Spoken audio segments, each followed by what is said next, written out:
Le paysage médiatique télévisuel redessiné en Grèce. Au terme de 66 heures d'enchères à huis clos, 4 télévisions privées ont remporté leur licence de diffusion nationale pour les 10 ans à venir. Les enchères avaient débuté mardi et se sont achevées la nuit dernière. Coût total pour ces 4 groupes qui se sont engagés à embaucher 400 journalistes et techniciens chacun, 246 millions d'euros. Un succès pour le gouvernement d'Alexis Tsipras, dont l'objectif affiché est de remettre de l'ordre dans le secteur audiovisuel. Nous sommes profondément satisfaits, très heureux du résultat de ces enchères, explique le ministre, notamment parce que nous sommes parvenus à envoyer un message à la fois à l'intérieur et à l'extérieur du pays. Et la Grèce a besoin, surtout après la crise économique, de montrer qu'elle se rétablit. Cette réforme, une obligation constitutionnelle et européenne selon les autorités, devrait permettre de moraliser le secteur et au passage de remplir un peu les caisses du pays.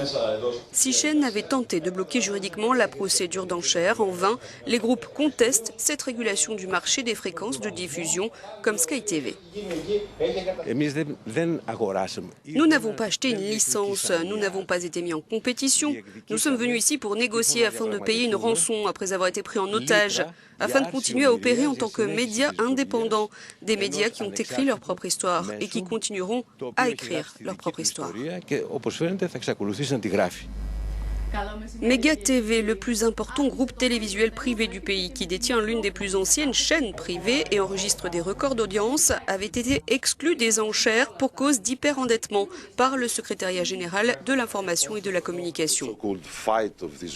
Le soi-disant combat de ce gouvernement contre les manias des médias est un alibi pour le gouvernement populiste de M. Tsipras, qui s'est montré incapable de remplir ses promesses économiques, avait déclaré le directeur de l'info de Méga.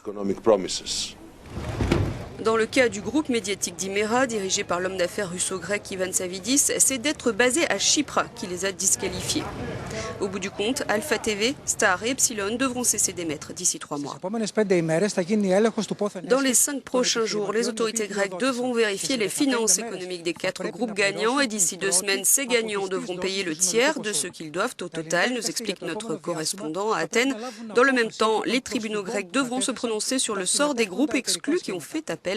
Dans 90 jours, plus aucune chaîne ne pourra émettre gratuitement en Grèce. Από την Αθήνα και το Euronews, Άκης Τάτσης.